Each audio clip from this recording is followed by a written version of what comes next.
Hello, folks. I'm Ari Lowenstein, Director of Communications for Brandwise. I'm very excited and honored to be here today. Just a couple of housekeeping notes. In the go-to dialog box is an opportunity for you to ask questions. We're going to answer a lot of those some as they come in, some we'll be answering at the end. But please feel free to ask them. We're going to be leaving a fairly good amount of time at the end for questions and answers because we think there's going to be a lot of interaction.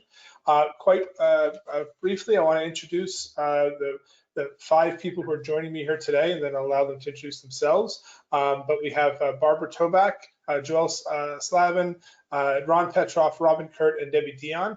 Why don't you guys all quickly introduce yourselves? Barbara, take it away. Yes, hi, I'm Barbara Toback. I live in New York City. I've been a sales rep and sales rep principal for many, many years, and we cover the 5 boroughs of New York City. Excellent. Debbie? Hey, it's Debbie Dion from Lucky Feather. I've been the sales manager for Lucky Feather for 11 years since the company began. We've grown it into a really nice little seller, and I came from the film business, so it's a perfect segue. And now over to you, Joelle. Hi, I'm Joelle Slavin. I am the territory sales manager for the state of Oklahoma. I am a sales rep for the Portico Collection out of Dallas, Texas, and I've been with them for 2 years. Next up is Robin. Robin, we lost your sound. So for now, we'll skip to Ron. Ron? Does this work? She's back. Robin, go ahead. I'm back. Okay. My name is Robin Kurt. I'm a rep principal with Southeast Marketing, which was founded, oh my God, back in 1983. So we've been doing this for 35 plus years, and we cover primarily the Southeast of the United States. Excellent.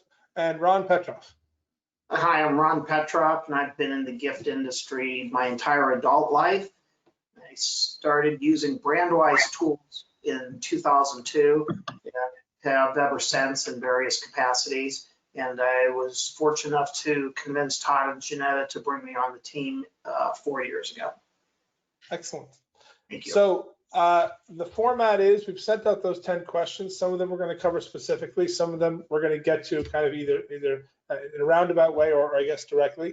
And so what I want to do is, so before this roundtable took place, I took some time to speak with each of this talented group that we have before you to kind of see where it is that their pieces fit into the questions that we're asking. So we're actually going to start with Barb, and the reason we're going to start there is because Barbara is primarily a rep in Manhattan, a few stores in Brooklyn, and the way Barb has been needing to work forever there has been similar to what a lot of people are looking like post-COVID might be like, which is more, confined spaces, less time, less ability to bring samples in, and just because everything's on a New York City time frame. While the stores haven't opened yet in New York, Barb's experience specifically in how she trained her reps is trained her retailers is kind of what's so fascinating here. So Barb, my question for you is, how do you prepare for a visit? Okay, thank you, Ari. It's good to be here.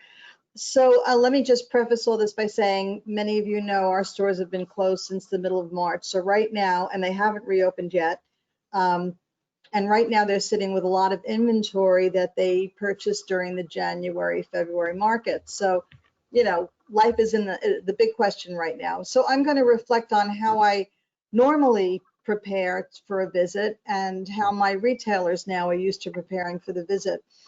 So I use the Brandwise tool actually to set my appointment and get ready. And that specifically is what you call the vision part, or I call it the sales capsule. The sales capsule shows me what the store that I'm going to see has purchased in the last 365 days by SKU. And my retailers now ask me to send it to them monthly, but prior to an appointment, the day before, I will send them a copy of their sales capsule so they can do the inventory themselves and prepare and be ready for me when I get there. So whatever companies I have that are on Brandwise that I can generate a sales capsule, will get that sales capsule a day before I would even walk into the store. What I do in printing out a copy for myself is enter all of the information into the catalogs. So as the buyer is going through the catalog, they can also visually see how many pieces of something they've used in the last year and be alerted to, of course, they have to reorder that. So a lot of my appointments are, I prepare, a lot the day before, and it eliminates a lot of time. And I generally get to the store before the appointment starts anyway to look around and see what's new. But primarily, most of my larger accounts have their inventories ready when I get there. And so as Ari said, I'm in New York City. There's no such thing as a car or walking in with, lots of samples. But I will bring what I can that's new to highlight, and also my laptop so they can see, what the companies are offering. So I would say that the way I've trained my reps and my retailers is really to prepare totally so that we can make very efficient use of the time that's allotted to me for the actual sales call. So whether it's using the Brandwise tool or doing it manually, how much of the time do you think is saved by doing that overall? I would say at least an hour. Okay. If I go into, let's say a store of mine carries 5 major lines of mine, and they know before I walk in what they've been carrying, what they've sold, what they're out of, that saves a tremendous amount of time. I'm not only there to show new things, I'm also there to restock product that they need. They may not even know they need it. If they've been out of it for a while, they may not even recognize that this is something they've had that they've sold out of. So being prepared in that sales analysis and that sales capsule, in whatever form it takes. I love the Brandwise sales capsule specifically because it also highlights items that they've never had before that are bestsellers in other parts of the country and other doors. So I look very carefully at that, and we'll bring 1 or 2 of those, or certainly highlight them in the catalog. You've been a great customer of this company, but these are some bestsellers that you've never had before. So they're very inclined, and they've become very open to really seeing that report as a great sales tool for themselves. Excellent. Anyone here have any questions for Barb? I'm just curious, since most of the stores are closed, what's changed now? Are you doing this remotely? Are you going there because they're doing curbside pickup? Are they selling things on Facebook? So now they need digital assets. What's changed since your stores are closed? Most of my stores, unfortunately, did not really prepare. I mean, no one really prepared for this. A couple of my better stores have active selling websites. Some have Instagram accounts. Recently, I guess a week and a half ago, they started with curbside pickup, but we had none of that up until maybe a week ago, and the stores are filled with merchandise. The only saving grace that I've had for the last 2.5 months in terms of business is puzzles. I represent great puzzle companies, and puzzles is the #1 category that's been selling online. And that's where the stores that are starting to do curbside want to see all my puzzles. I've been able to get many of my companies that never did puzzles before to make puzzles because the need is so great. And I don't see any slowing down of that. But, every museum has closed. I do a lot of business with museum shops. I don't know when they're going to reopen. And, I pray that you guys don't go through what I've gone through. I have no idea what my business is going to look like a month from now, When they do reopen, you'll be in pole position to be able to make good use of their time. So now we're going to pivot to an almost completely opposite paradigm. So Joelle, you are in Oklahoma, where there's a lot of rural towns. Things are very spread out. What is it that you do that prepares you for walking into the store for the first time? Post, I mean, well, I'd say when my stores were shut down, which was not for very long, for the most part, most of them were open back up the 1st of May. But even when some of them were shut down, and I know we spoke about this on the phone, I mean, birthdays still happen, weddings still happen, you know, there's special occasions. So I chose to purchase all gifts from my accounts. Most of them I scheduled appointments just to go in and see them. And, you know, be an ear to listen to, I mean, you know, talk to them, listen to them, that type of thing. When stores started opening back up and, you know, you're first going in, you are going back, like Barb said, you're pulling inventory, you're looking at, okay, what did they purchase? And then what do I have that I can, like, you know, we talked about, that's going to help pay the electric bill or pay an employee that they don't have to let go, or, you know, you're looking at that. And, you know, as Barb said, she had puzzles, but I had Pink Picasso, the paint by number kits that, you know, sold like crazy. Same thing, it's that activity, it's something to do. So if I was going into a store and they didn't have, you know, that was definitely something that I was going in and introducing to them. We are in a totally different day and night from Barb's situation here in Oklahoma. I mean, people are walking around like nothing's going on. I've been in a number of stores. I've had a number of appointments. I don't know if that's good or bad. I mean, I guess for everybody, you know, I think our numbers are higher right now than they have been, which is a testimony to, I think, everything opening back up. But, you know, and I have the luxury of going in 20 to 30 minutes before the appointment and actually walking the floor and checking inventory there too. And what do they have new? What can and I have the luxury of walking out to my car that's packed down with samples and catalogs. So it is a different, you know, a totally different experience than what Barb has. In the very beginning, it was a lot of, you know, phone calls, text messages, just reaching out, keeping that contact, which I felt was like really important. And then, like I said, just going in to their stores, you know, even if it was just to say, hi, how's it going? Or I need to buy a gift for somebody. So when you get to that store, let's say a half an hour ahead of time, while it may seem pedantic, walk us through the process. You've been in that store before. What is it that you're looking for? What is it that you're noticing? And then, you know, while it may seem obvious, how does that impact what you do next? But let's talk about the full, you know, how much of that time do you actually spend walking around and looking, and what are some of the things that you're looking for? I mean, it's a good 20 hopefully to 30 minutes that you can spend.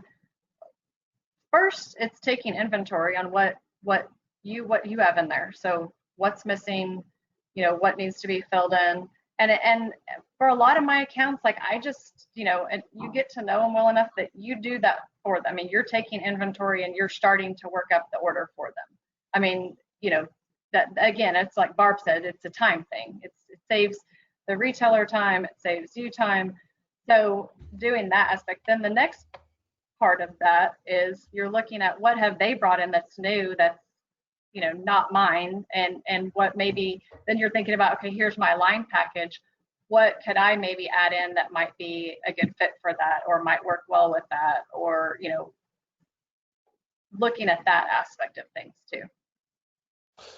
So you've looked around the store, you've seen what's there, they've seen what's been sold, you've seen what's still in stock, and you see what their new lines.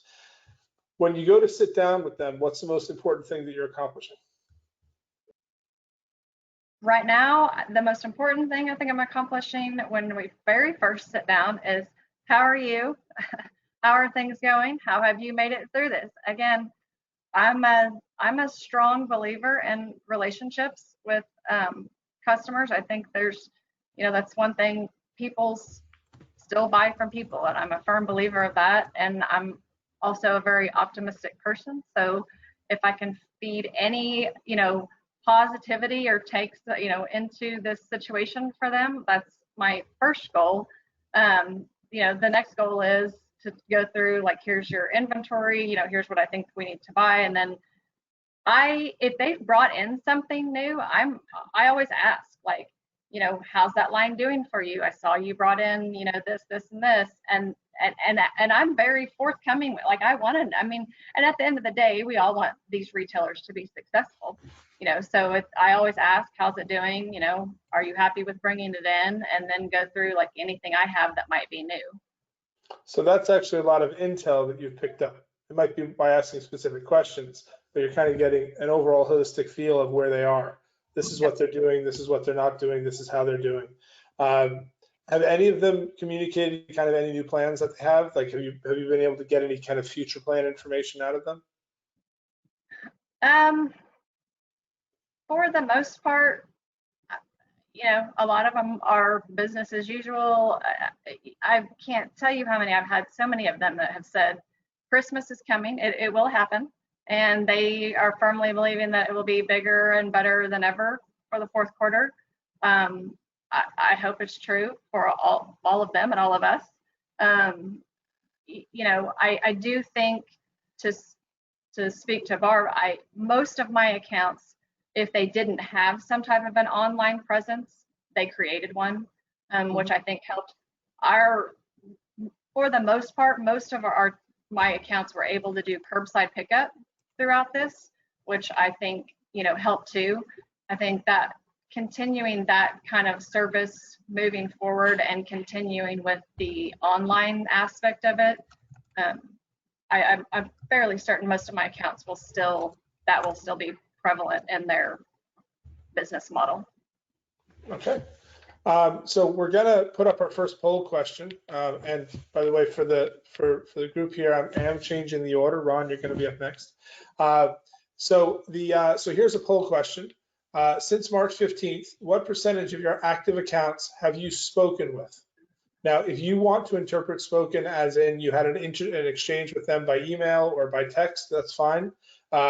Just basically what we're saying is not just ones that you've communicated to, but that have actually communicated back with you. So spoken can be exchanged text messages, spoken can be exchanged emails, however it is, on Facebook, combination of calls, however it is. If you have spoken with them, interacted with them where it was two-way, is it 0? Is it 1 to 20%? Is it 20 to 40%? Or is it over 40%? So we're going to get that poll. We'll leave that up for about another, Callie, what do you think? How many do we have? We're getting some responses? Yeah, we have just over 40% of you that have responded so far. More Let's keep coming. leave it up for another 30 seconds. Sounds good.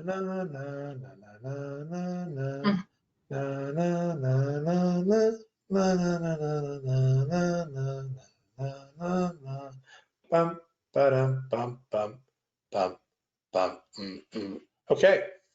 Oh my goodness. All right, Callie, let's bring our round table back up. There we are. Okay. So after we speak with Ron a little bit, we'll get some answers on that. So Ron, you were a sales manager, a sales rep, an area manager for rep groups. You did all that for 37 years. You experienced a lot of different things. In this, with what's happening right now, what would be the most important thing that you would make sure that you do in order to get your reps and your sales teams or yourself ready to go out and do this first visit to a store? Yeah, it would still be the focus on communication at all levels and to ensure that the reps are collaborating. We've seen all kinds of adversity over the years for people, and I remember it was back in '84 when we had a showroom first open up with the company, and we would do sales trainings that were voluntary and time boxed on a Saturday morning. But the importance there, this was before we even got teleconferencing. So the reps would make the effort to drive up on a Saturday morning, and for 2.5 hours, we would sit around a half circle table at the front desk and discuss various topics on what worked this week, what didn't work this week, review those and help each other, and then focus on aspects of the line to be learning things. But the importance there was to share what you learned that week and how could that help you for the next week. And then if I fast forward a bunch of years, I met Robin Kurt in 2008, and her and Deb taught me about something they called Rep Chat, which was a 30-minute Monday morning session that we would have. And that was sharing, again, the same types of things. I, maybe as the sales leader, the coordinator, am bringing forth some things that I know from suppliers, or I'm using sales analysis and analyzing what were the successes from last week, who performed well, and then call on that person and have them share what they have accomplished, because the importance there is to learn what's working. And today, as we're reopening the economy, you really need to focus your energy too on where are your best chances of success. Maybe it's store types that you're looking at. The local Ace Hardware store, it never closed, became important. The garden centers, those are critical to today's business. And if you have a local independent grocery store or a farm store, if you're out in a rural area, so you find still what are your best chances of success and go focus on those, and then make sure that you're sharing with the team. And now, because of technology advancements, we can have calls like this. So you could, and I'm sure Robin will share what's going on with her team today, but you would be sharing all of the successes and all of the struggles that you had, so that everyone can learn from that and be more effective in their upcoming weeks. If you're a multi-line rep situation, point a brand ambassador so they can bring back specific successes out of an individual brand and share those to be able to talk. But it still always comes down to collaborative efforts amongst each other as important in maintaining. There's a sense of urgency today in maintaining that right attitude, because positive attitudes are what's going to work. People want to surround themselves with like-minded folks, and there's plenty of good out there. So attitude's everything. Enthusiasm's contagious. And just keep focused on where it can happen, and it will. All right, very good. We're gonna throw up the next poll question, which is going to be so on the first poll question, 0% said 0, 12% said that they had interacted with between 1% and 20% of their customers, 45% said between 20 and 40% of their customers. That's the largest group, and 43% said over 40%. So I think that's actually quite fascinating that there's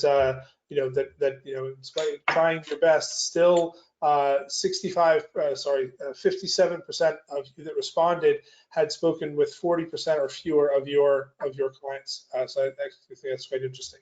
So the next poll question we're gonna throw up there has to do with how many of your stores you've actually been to.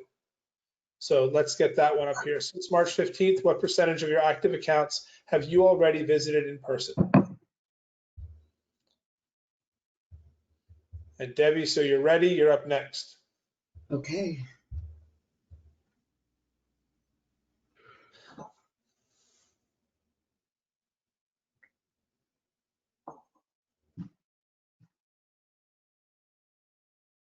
"30 seconds left. We've got 58%, 59% have voted. This is great.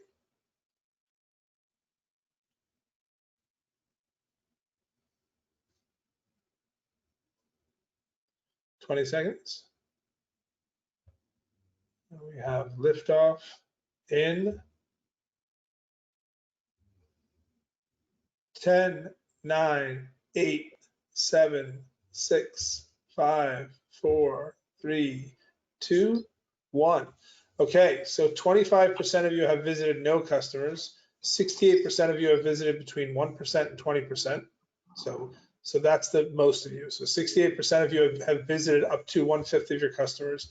5% have visited between 20 and 40% of the customers, and only 2% have visited over 40%. So I think that's actually quite interesting. It's good data. Okay, so thank you, Ron. So the next question is for you, Debbie. You're a sales manager for a great line, which you built into a great line. You have a great relationship with your reps. I know that you're very active with them. The number of times that I've said to a rep, "Hey, do you want to go to dinner?" and they say, "Sorry, Debbie beat me to you do it. I'm taking you out. So the question that I have for you, Debbie, is what is it what is it that's changed? So question number 5, how is this visit that your reps are going to do different from other visits? And how do you turn those differences to your advantage or to an advantage? What is it that you as every sales manager wants the reps to present their line? What is it that you're asking them to do differently now? Well, first of all, to all the reps that are on this meeting, you're more needed than ever because we've all been isolated. And to be honest, to hear different versions of what's happening is so stunning to me because I know you in New York, Barbara, you're one thing, Joelle's a complete other thing.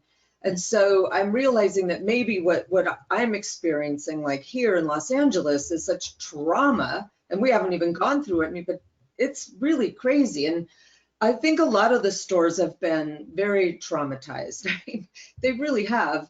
And so you have to tread very gently with them. And maybe, besides the in-store visits, we have this. So hair and makeup, definitely. And learn to use the Zoom because that's very, very helpful. It's extremely helpful in kind of keeping touch, but it's really tough when you're a people person and you can't see the people. So when you finally do, and we get in front of those customers that we've missed, and they've missed us too. And it's amazing to hear that places like Hilton Head and tourist places are really busy. That just blows my mind. But whatever, here we are, and you're in front of the buyer again. Maybe the best thing you can do is break the ice with something small. Don't bring out your big gun right away, but bring out something small that's going to be at a price point that's happy, like Lucky Feather, by the way, which is what we are. We're messaging a price point, but something like that to just get the mood rolling a little, to make someone feel a little relaxed with the sweet little message. And it's kind of an icebreaker, and then you can go into the other things. But what things have really changed, obviously, we are selling lots of puzzles, masks, hand sanitizers, none of which we have. But I think the message and a price point is going to be very important. And one of the things that we do is we're like the Cyrano de Bergerac for people. We do the message. All you have to do is send it in a card or on your own. But more than ever, getting those things, it really helps people feel better. It just does. We have been denied human connection, which is the one thing we need the most. So any way anyone can think of to reconnect to the people they love or people they haven't been able to see, even your parents, just to be able to send them a little pensiero, which is an Italian word for kind of like a wish with wings. I think that's important. So bring those things out. Don't forget about them because I know you need a big sale, but bring those things out there. They're going to be the gum at the cash register and really generate some movement. And then So if you're asking them to bring it out, I mean, that's consistent with what you've done all along, right? Your message is the same, your product is the same. What is it that you're asking them to do in terms of, I guess, when? I mean, I mean, every sales manager will say, bring me out first. But what is it that changed between January, February, and now as to when they should bring you out? Well, I think, like I said, it's a really sweet icebreaker. Something like Lucky Feather is really just a great way to kind of open the door, to calm everybody down, and they go, oh, that's really nice. Have everyone feel good. Like, isn't that a sweet message? And I'm going to do that. And I wish I got one. And then you bring the other stuff out. It's just a way of kind of coming from the heart a little bit before you go into big business. So as I kind of draw this out a bit, obviously you're promoting your line, which is what all sales managers will do. But this is asking the rep to look at what's in their bag in a different way. So what I'll extrapolate from Debbie in that with so much that has changed, your A line, one of your C lines might now be an A line, and one of your A lines might now be a B line in terms of what it is that you're going to be trying to get their attention with. So Debbie is on this call, aside from the fact that I'm a huge fan. Her line is one that, as an example of one that a sales manager, while they're always saying, take me out of the bag first, here's the type of line that a sales manager could say, look, if you're looking at what you're doing in a different way, then this might be something that you actually lead with, right? To prime the pump, to get it started. It's low price, it's a positive message, it's great, it's a good seller. Obviously, you're only going to take things out that are good sellers, but meaning that looking at what's in your bag and saying, all right, I might have to look at this in a different way. I have my A lines, but my A lines might be products that people aren't really looking for first right now. And that might be a way to kind of interrupt the whole mood, right? You want to keep it going. You want to get that flow going. So looking at what's in your bag, and in Debbie's case, put Lucky Feather first. Why? Why? Because it's a good price point and it's a good message for right now. It hasn't changed as a product line. All of that remains constant, but what changed was around it, which I think is a fascinating thing. But what's different now? Same customer, same lines, but looking at everything in a new way. And that usually changes based on company, a line being part of a package, not being part of a package. Trends going up and down, quality going up and down, prices changing, right? There's other things that would impact it. Now, well, everything's changed. So, I think while every sales manager will say, take me out of the bag first all the time, the idea that there's, let's say there's a huge candle line where normally there'd be a $3,000 or $4,000 order when you go in. Well, that might not be, it might be, but that might not be the first place to start. It might be that things have changed. So I think that's a really important message in terms of what's different. Your line stayed the same, the customers, the buyer's the same, you're the same, all of that's the same. What changed? Everything else. So with everything else that changed, where you put that, I think is important. And I think that's probably one of the biggest things in terms of what's changed. What's changed? Everything. Okay. We're now going to, so those results are in, which we've covered. Which was the last question that we had? Oh yeah, we'll get to that one at the end.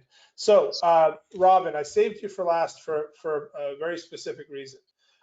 You interact with, and you're responsible for interacting with basically everybody on this call in terms of what they represent as a stakeholder, right? As a rep principal, you are fielding, how many lines do you have?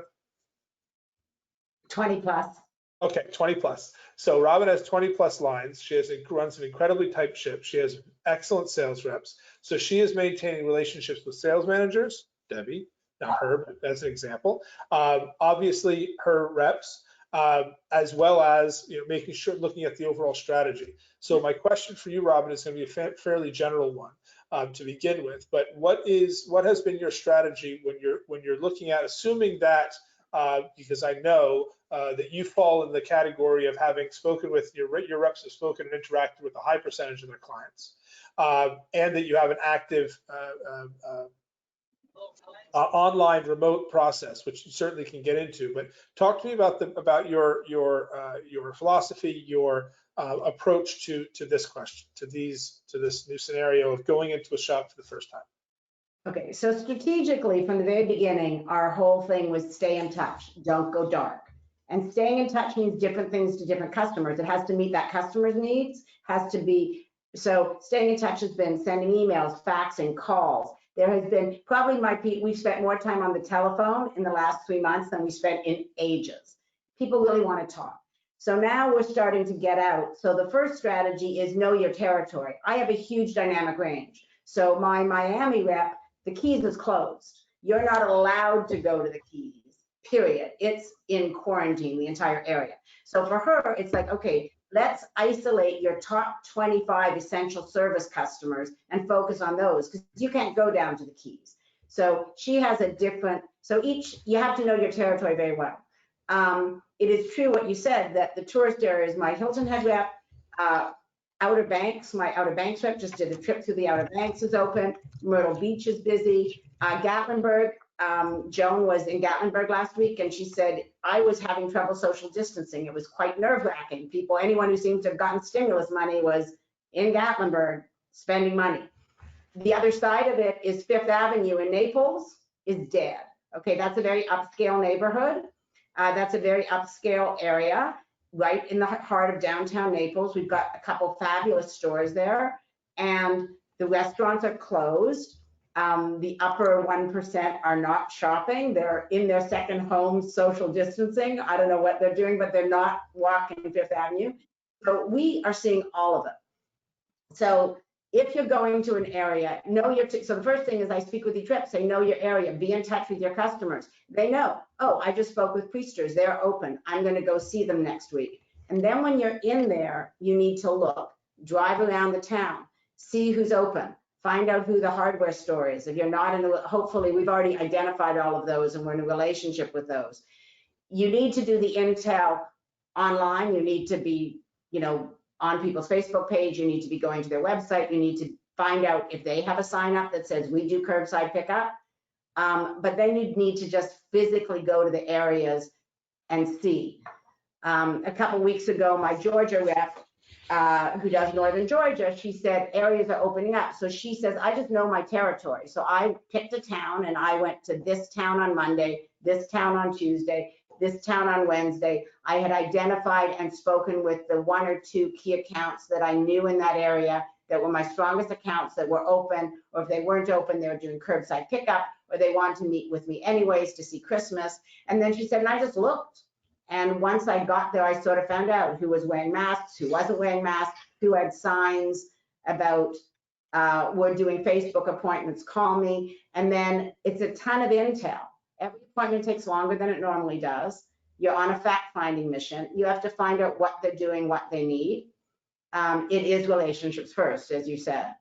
And then you need to be incredibly well organized and have your materials at your fingertips. And we've spent a lot of time talking about remote selling technology, running reports, doing analysis, so that when you go in, you have facts and figures you can help them use to be successful and figure out what the next step is, what they need.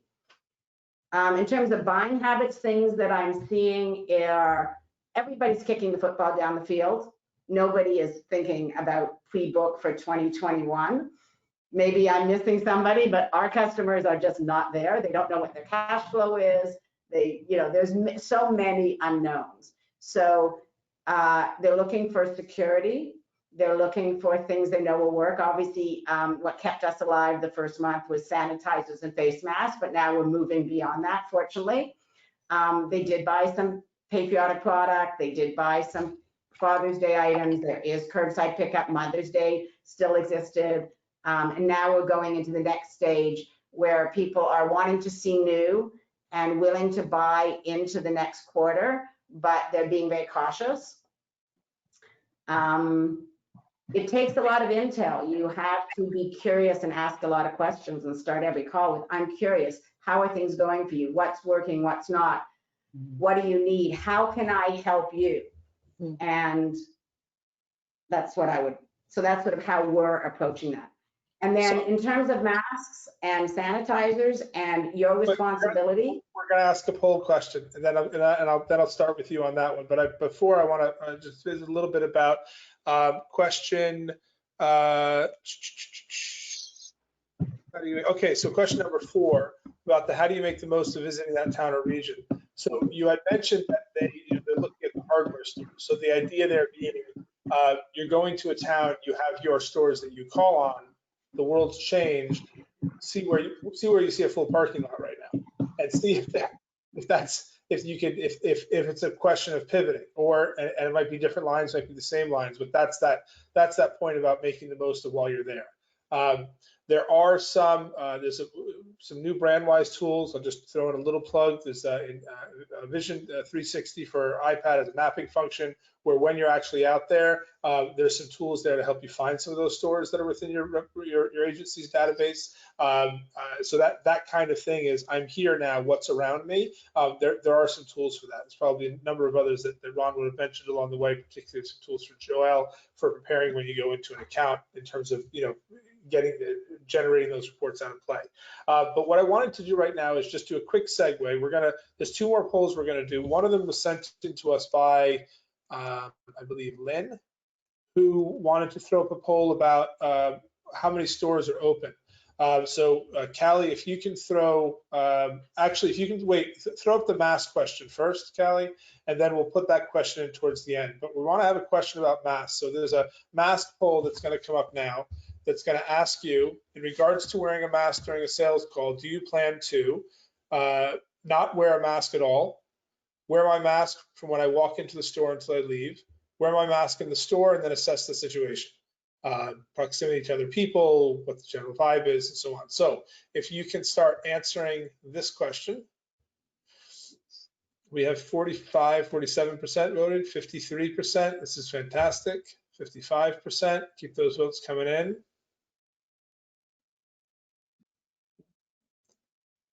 We're up to 66%. We got 30 seconds left. 69% voted, 70% voted. 13 seconds left. Last 27%, come on out there. There we go, 74%. 5 seconds left. Quick, throw up a vote. All you gotta do is click and submit. One more, and time's up. Okay, so our results are 0% of you plan to not wear a mask at all. Excellent. 54% will wear your mask from when you walk into the store until you leave, and 46% will wear the mask and then assess the situation. So in terms of what the conversation is, we're pretty much split between two. One half is going to wear it the whole time, and the other half is going to wear it when they walk in and then assess the situation, which I think that we can agree that there's a broad range there. But that's, I think, quite interesting. So what I want to do now is actually want to have a little bit of a conversation about masks. And Callie, if you'd, what we're going to do after this question, we're going to ask that other poll question. And then what I want to do is I do want to give everyone an opportunity. It's going to be less about asking questions on this one and more to any sales reps out there. If you would like to talk about some of your experience and add it to the group, which we're very appreciative, go ahead and raise your hand. And once we get done with this mask conversation, we're gonna hear some of your input about what you're experiencing when you're walking into a store, what you're learning, what you're seeing. So first, let's anyone here in this on this call for our two reps, our rep principal, what are your feelings about masks? What are your agency's policies, and how do you see it? Barb, let's start with you. Well, here in New York, you can't walk into a store without wearing a mask. So I don't think there's much of a question there. I would suggest that they wear the mask the whole time they're interacting. Wearing a mask is to protect others from you. You know, it's my way of saying, I respect your space, so I'm going to wear a mask. And there would be, you know, no hesitancy about that. Joelle? Oh, we can't hear you. You're muted. Did you mute? We still can't hear you. I will skip over to Robin while you're working it out. Robin, what's either your personal policy or your company policy? My personal policy, anywhere I go public, I wear a mask. Now I'm sitting in my office right now and we're not wearing masks. I have 5 people in my office. We all have our own space. We've been coming to the office from the beginning. I happen to fall under a guideline that if you have 5 employees or less in an office space of X amount of square footage and everyone can stay 8 feet apart, you're allowed to stay open in Coral Springs. So we have continued to work every day in the office. And I have a great faith in my staff, and we're all very sensitive. But we have sanitizers that I brought for everyone, masks that I bought for everyone, and when we're out and about, everybody is wearing masks and using sanitizers. Now, having said that, I think that I know that all of my reps, first of all, we sell masks. So my reps are wearing masks that they sell. Secondly, so that's the first one. We're carrying sanitizer that we sell that we're, you know, one of my comments from my rep is 5 tons of Celebi hand sanitizer to give as gifts. 98% of the time you will get an order. Her other comment to me was anywhere, right now it is true that some of the mountains, the beaches, the lakes, they're packed. People have cabin fever and they read the article that said it's safer outside than inside, and they are in the South, in certain areas, they are hitting it really hard. And social distancing guidelines are hard to follow, but we are following them. We can be typhoid Marys. We're going from place to place. We can be asymptomatic. We can be exposed to people who are asymptomatic. We owe it to our customers to wear masks and for their protection, follow CDC guidelines. Right. Having said that, I can tell you one of my reps had an appointment with a hospital. She went in there, the hospital was closed. The gift shop was only open to employees. She had an appointment ahead of time. The hospital called her. They took her temperature. They gave her a questionnaire. Masks were mandatory. She went, normally she buys in the store, but in this case, the buyer took her into a big conference room, and the buyer then took off her mask and said, oh my God, I hate these things. And you can take yours off too, but just hang it around your ear. So if my boss walks by or comes in, he sees it. And, you know, she said, I felt very awkward. She told me to take it off and I took it off. It's a very complicated environment. I don't minimize it. So my recommendation is put it on and never take it off. But I'm also real. She had other reps have had. So I think everyone needs to err on the side of caution, follow the guidelines, and ask lots of questions. Make sure that you follow whatever protocol your buyer wants, and err on the side of saying, you know what, if you want to take off your mask, I'm fine. I just feel like I have an obligation to protect you. I'm going in, I've just come from other stores. I'm going to other stores. I would rather keep it on. But I don't minimize how difficult that is. Sure. Joelle, can we hear you? And Yes. can you hear me now? Yes. Yeah. Okay. Yeah. So I literally, Robin, had the same exact scenario. The hospital story happened to me. Went in, check the temperature, had to have a mask on, went through a whole, like, all kinds of screening, got back to the buyer's office, and she, same thing, same exact scenario, took it off, said, I can't stand these things, you know. Of course, we're at a big, long conference table, so you know, there is keeping the social distancing is definitely that's been Throw the product to it from a long distance. Exactly. So, you know, it is.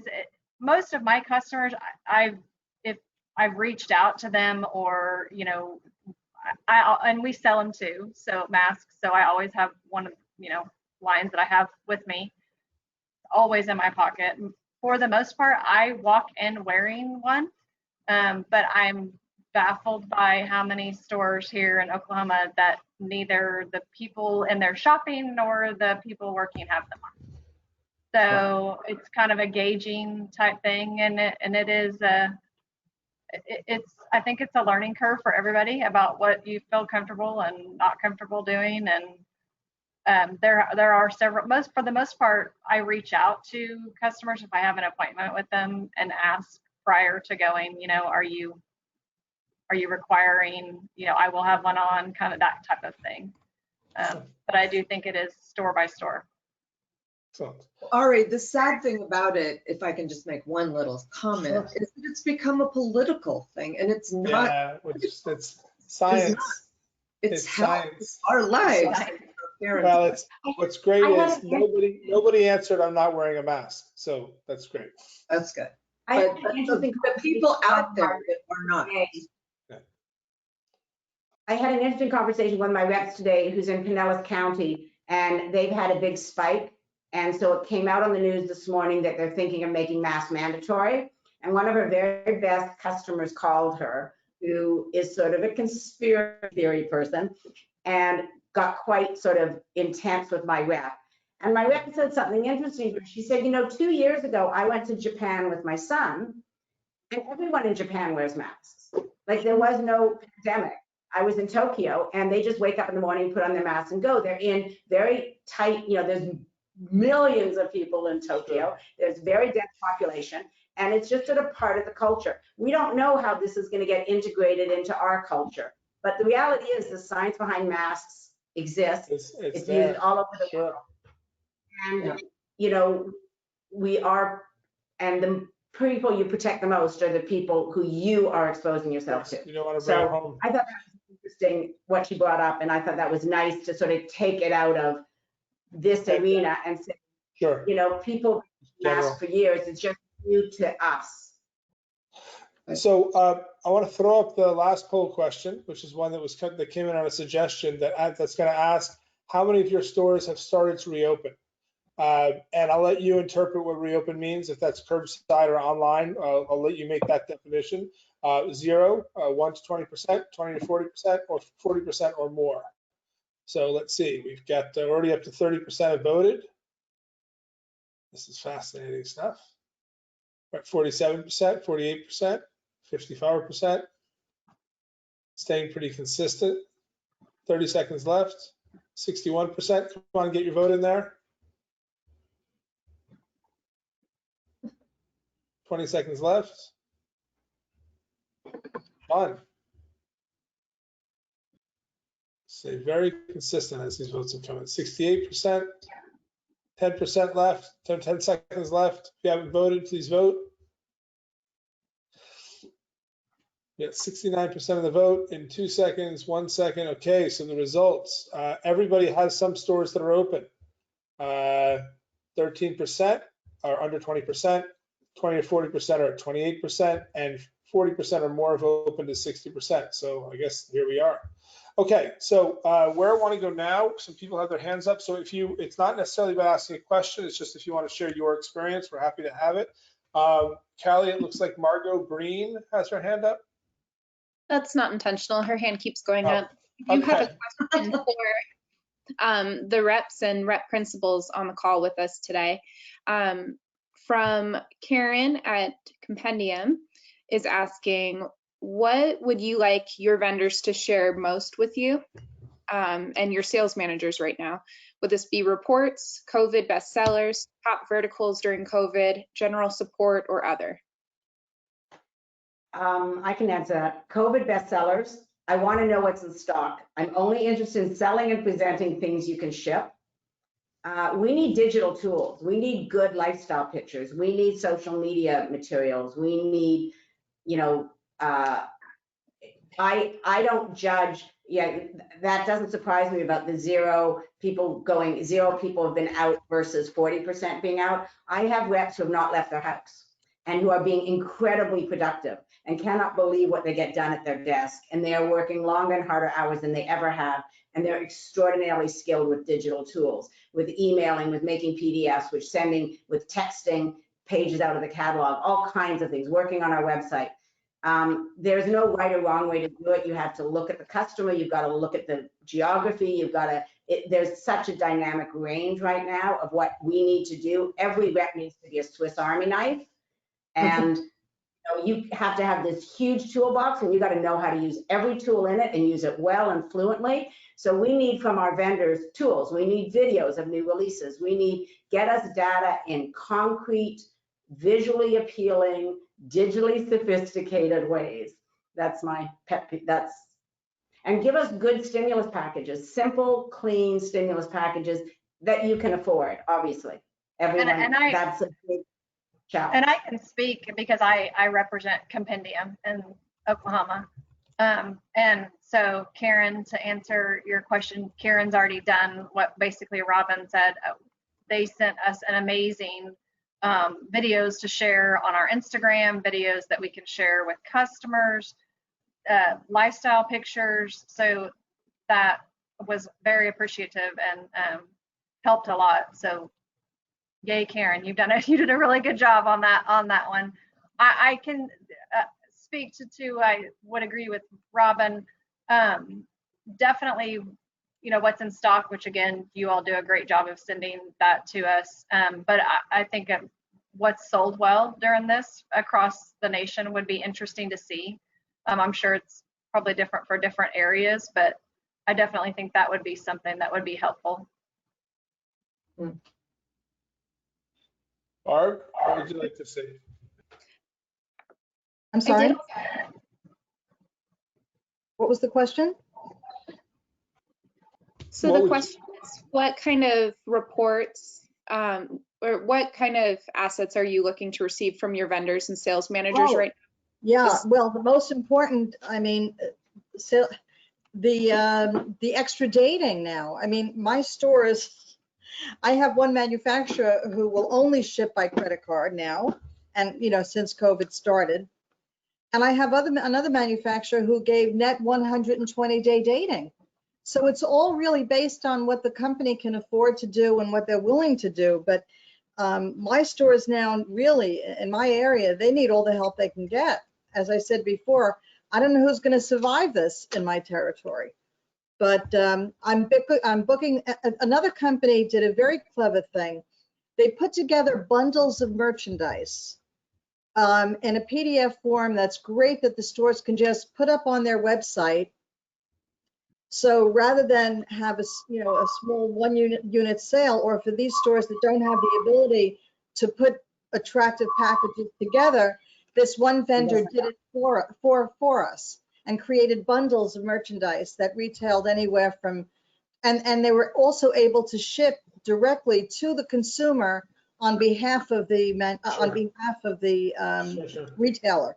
Yeah. So that was a Programs. fantastic tool, and I encouraged my other companies, those who were able to do it, to do the same thing. So with the 3 minutes that we have left, are there any questions anyone on the roundtable has for each other? Or any questions? I just want to know, Barbara, that I want to call you. I would like to see, we did some direct ship and it was complicated, like whether there's a packing slip. Some vendors are organized for that or not. I'd be very interested in seeing the material, how this store put how this supplier put these bundles together and presented the direct ship program. Could you share that with me? Absolutely, without a doubt. Ari can give you my email address and just send me an email. We'll make it happen. Ron, what's your question? Well, I was going to ask both, all three on the top there, Barb, Joelle, Robin, how is this pivot to where you're communicating online selling with people? Because as we're preparing to get out and see people, but how has it been changing that you're doing more online communicating with your stores? I mean, I think without a doubt that the way in which we communicate has definitely shifted. You know, which I think Robin said this too. I've done more phone calls probably in the past couple of months with customers than I've done since I've done this job.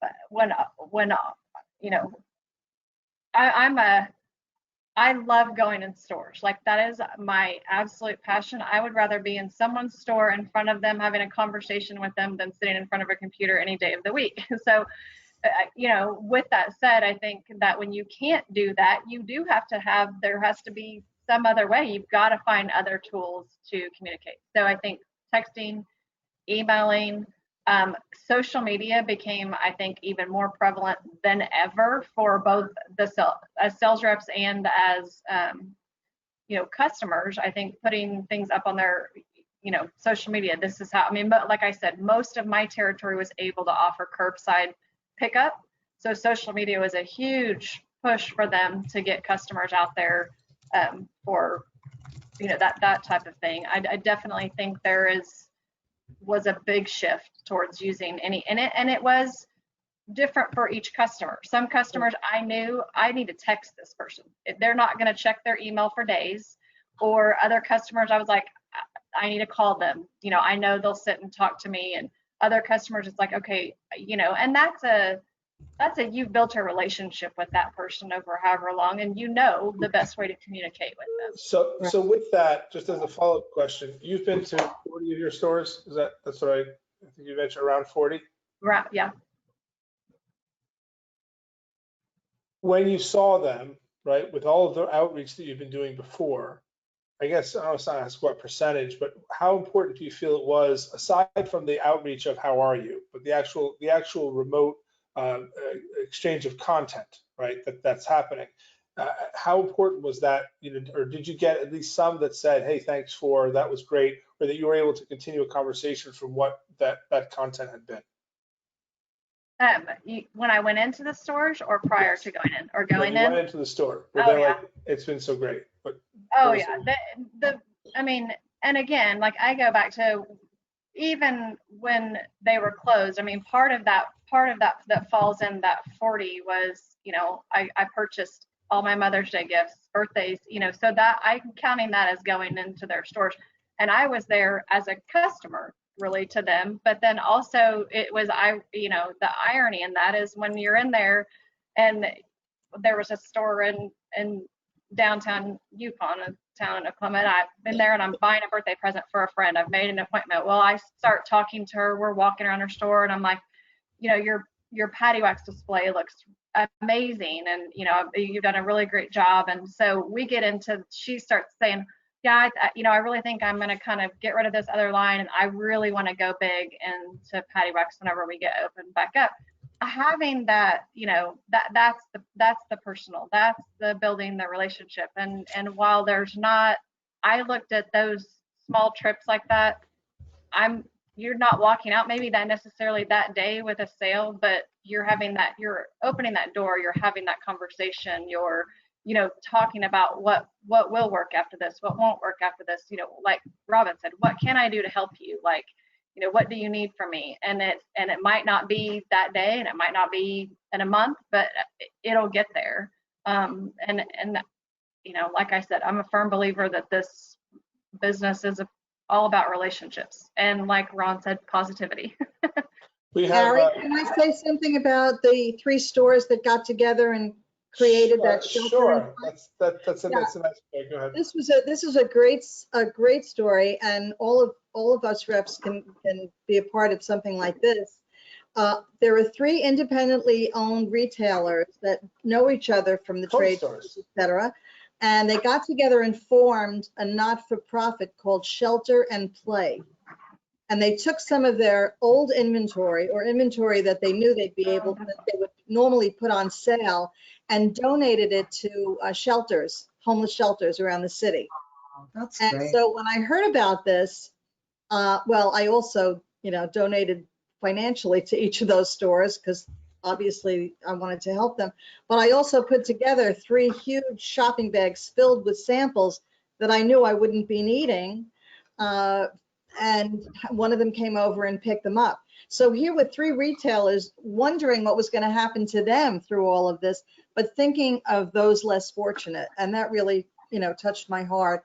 And we all have so many samples we don't know what to do with. And certainly knowing the new season was coming and new samples were going to be coming in, it really was a great. Wait, Barb, are you telling me that sales reps don't keep like big museums of all their old samples? Your second apartment in Manhattan, right? All your stuff. Thank you for that, Barb. 2 other points that came through in terms of what suppliers can do. We got a request for back order reports that the reps really want, and also videos of some sort of. We're hearing about agencies that are doing virtual events. That video with that elevator speech, with that "here's my line," how you would open if someone walked into your booth. That seems to be something that a lot of people are asking for. Okay, so we're going to wrap it up with this. Callie's going to do I'll sign off, but Callie's going to tell you about our next webinar. But first, I want to thank Joelle and Barb and Robin and Debbie and our Ron. This was a great roundtable. Good luck to everyone when you're walking into these new stores. Listen, ask questions, gather intel. Don't be afraid to put forward a good line if it's something that you think that they need in order to get it started. Prepare, go in ahead of time, do all of the above, and hopefully that'll give you your best success rate. So with all of that, thank you everybody. Callie, if you just tell everyone about what the next webinar is, and then we will say goodbye for the day. Yeah, so in a couple weeks, you guys may have noticed this was Getting Back to Business Part 1. In a couple weeks, we're actually going to be also hosting another one regarding how a lot of these agencies and even some suppliers are actually hosting a lot of digital events right now, especially with some of the delayed markets and everything, and not necessarily still wanting to be able to capture a lot of those show orders that you guys are used to receiving. So we're going to kind of put together a lot of the best practices from what we've seen as far as how you guys are doing some of these events, as well as some of the Brandwise tools that you can be doing to make those events most successful for you. So look out for more notifications about that in the coming weeks. Getting Back to Business Part 2. Okay, so thank you everybody, and have a good day and enjoy your weekend. Bye-bye. Bye, thanks. Thanks, Harry. Thank all of you. Oh, still gone here.